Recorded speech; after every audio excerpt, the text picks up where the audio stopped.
Hey there, English learners. Welcome back to another episode of the English Leap podcast, your go-to English podcast for learning English, where we grow your language skills and your confidence at the same time. I'm Erin. And I'm Evan. Whether you're learning English, trying to sound more fluent, or just tired of those awkward pauses mid-sentence, you're in the right place. Because today's topic? Oh, it's a big one. Okay, Evan, be honest. Have you ever been mid-sentence and your brain just freezes? Like you knew what you wanted to say, until it was your turn to say it? Every time. Especially when I was just starting to speak English. I'd open my mouth, and suddenly, silence. My brain hit pause, my confidence took a dive, and I'd either mumble or pretend to cough. Total panic. Been there. And that's exactly what we're going to help you overcome today. Because speaking without pausing too much isn't about being perfect. It's about building rhythm, confidence, and trust in your own voice. Exactly. And whether you're preparing for an interview, giving a presentation, or just trying to hold a casual conversation without those long, awkward pauses, we've got you covered. All right, it's time to level up your English, the part of the show where we bring you one powerful word or phrase to help you speak with more confidence, clarity, and style. And today's word? It's a total game changer for fluency. Articulate.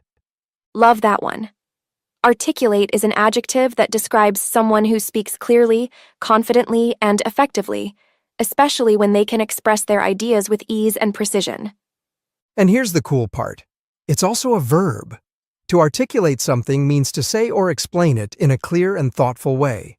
Totally. Let's bring it to life with an example. Here's how it works as an adjective.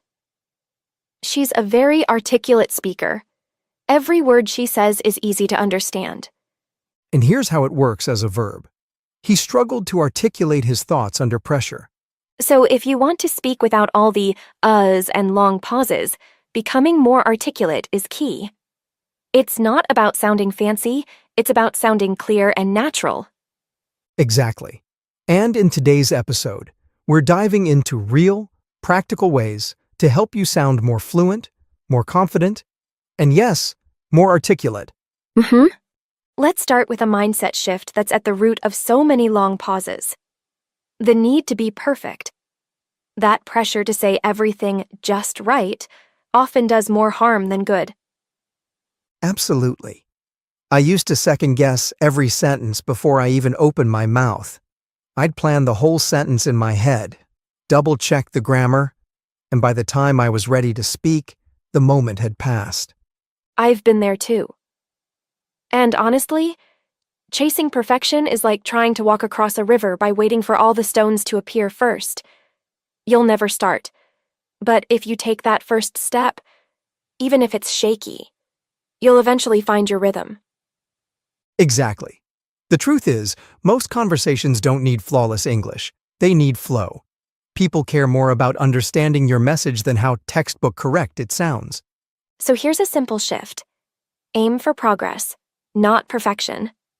Say the sentence, even if it's not elegant. You can always improve it as you go. And for English learners, that might mean saying something like, I go store yesterday, instead of pausing forever trying to recall past tense structure. The person still gets what you mean, and that's a win. Now, speaking of keeping the flow, here's a trick that even native speakers use. Natural fillers. Right. Those little words like, well, so, actually. They might sound insignificant, but they're like little bridges that keep your sentence moving. Exactly. I once watched a TED Talk speaker who used fillers really well. Not excessively, but in a way that bought her time to think. And guess what? No one even noticed. That's the magic. They help you sound spontaneous, not robotic. Here's a tip. Pick 2 or 3 fillers you're comfortable with and integrate them into your everyday speech. Use them when you need a second to think. Like this. Well, I think the main reason is, or, I've never thought about it like that. It's not just useful. It makes your speech sound more authentic and conversational. Just be careful not to overuse them. The goal is to sound natural, not scattered. Think of fillers as seasoning. You need a pinch, not the whole jar. And once you're more comfortable with that natural flow, let's tackle something that silently causes so many pauses: translating in your head. Oh, yes. I used to build full sentences in my native language, then translate them word by word into English. It made me pause constantly, and honestly, the sentence often came out sounding awkward. That's such a common struggle. And the reason is, English and your native language probably don't follow the same structure. So what works in one might feel disjointed in another. Here's a metaphor I love. Thinking in your language and translating is like trying to run Windows software on a Mac. It can work, but it's clunky and slow. Exactly. A better way is to train your brain to associate ideas directly with English words. So instead of thinking chai and then tea, you just see the cup and think, tea? A great way to start? Try describing things around you in English as you go about your day, like, the sky is clear, I'm brushing my teeth, or that dog is adorable. That habit builds mental fluency, which is the secret to speaking without long pauses. So once you stop translating in your head, what's next? You need the words to actually say what you're thinking. And often, we pause not because we're nervous, but because we simply don't have the right vocabulary. Totally. And not just any vocabulary. Relevant vocabulary. I remember when I first started learning Spanish, I memorized words like castle and pineapple, but couldn't explain what I did for work. That gap made conversations feel frustrating. Exactly. What you need is functional vocabulary, the words and phrases you actually use in your daily life. Work, school, hobbies, even how you spend your weekends. Here's a tip. Build your own fluency zone. Write down 10 to 15 topics you talk about the most, and then learn the core vocabulary around those. That way, you'll speak more confidently and naturally. It's like building a custom toolbox. No need for every tool, just the ones that get your job done. Now, once you have that vocabulary ready to go, don't just let it sit in your brain. You've got to use it. And one of the best ways to do that? Think out loud. Oh yeah, I still do this. I narrate my morning routine in English, making coffee, checking emails, running late again. It's funny, but it keeps my language flowing. And the best part? You're speaking without pressure. No one's listening, so there's no fear of mistakes. Right.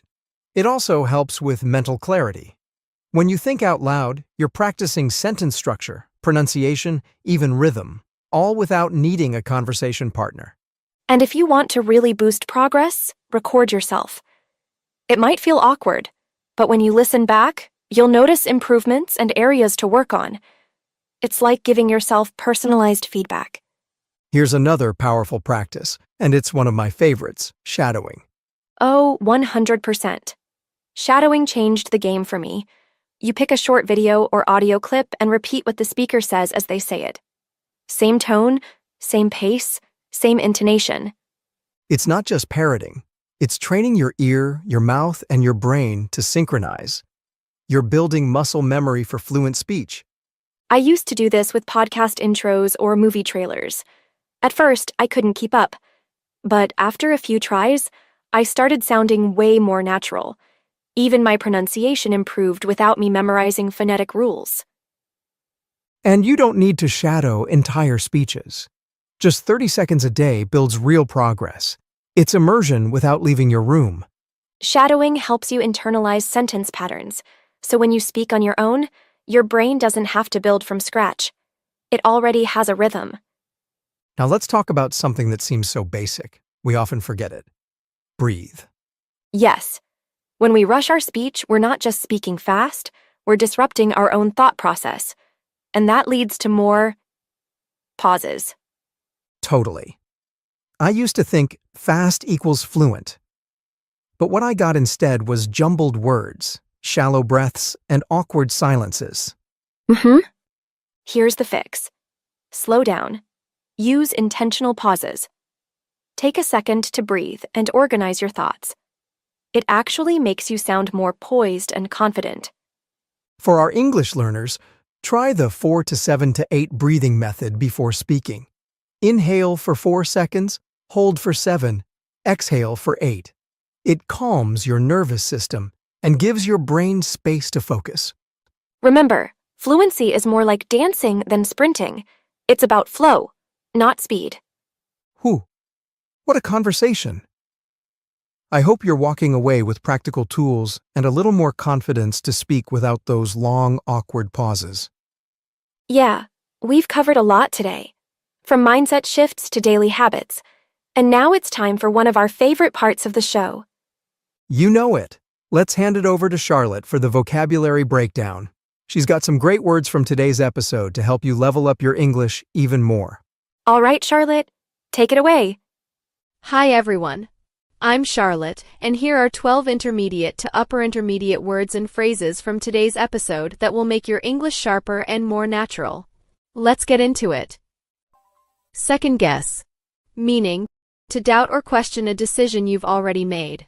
Example, she started to second guess her outfit after seeing everyone else dressed so formally. Authentic. Meaning, real, genuine, or true. Example, his smile was so authentic that it instantly made everyone feel comfortable. Functional. Meaning, practical and useful. Example, the kitchen isn't fancy but it's highly functional. Clarity. Meaning, clear understanding or thought. Example, after a good night's sleep, she tackled her work with much more clarity. Synchronize. Meaning, to happen or work at the same time or rate. Example, the dancers had to synchronize their movements perfectly for the performance. Internalize. Meaning, to accept an idea and make it part of how you think or behave. Example, over time he internalized the habit of waking up early without setting an alarm. Disrupt. Meaning, to interrupt or cause a disturbance. Example, the loud construction outside disrupted my online meeting. Poised. Meaning, calm and confident, especially in difficult situations. Example, despite the tough questions, the speaker remained poised throughout the interview. Relevant. Meaning, closely related to the topic or situation. Example, her comment was highly relevant to the discussion we were having. Precision. Meaning, the quality of being exact, accurate, and careful. Example, the baker measured every ingredient with precision to make the perfect cake. Refine. Meaning, to improve something by making small changes. Example, the team refined the design after getting customer feedback. Compose. Meaning, to calm yourself or to put thoughts or feelings in order. Example, she took a deep breath to compose herself before going on stage. Try using these words this week in your journaling, speaking, or writing. The more you use them, the more naturally they'll become part of your fluency. And don't forget, you can find them all in today's PDF guide. See you next time. Thanks, Charlotte. That was awesome as always. Yep, those words are total game changers if you want to sound smooth, confident, and natural when speaking English. And if you haven't already, grab the free PDF guide from the link in the description. It's packed with takeaways, practice questions, and today's vocabulary list. We'll be back soon with another episode full of real talk, practical tips, and more ways to level up your English and your life. Until then, keep speaking, keep practicing, and don't be afraid to pause. Just breathe and keep going. Take care, and we'll catch you next time on the English Leap podcast. Bye for now.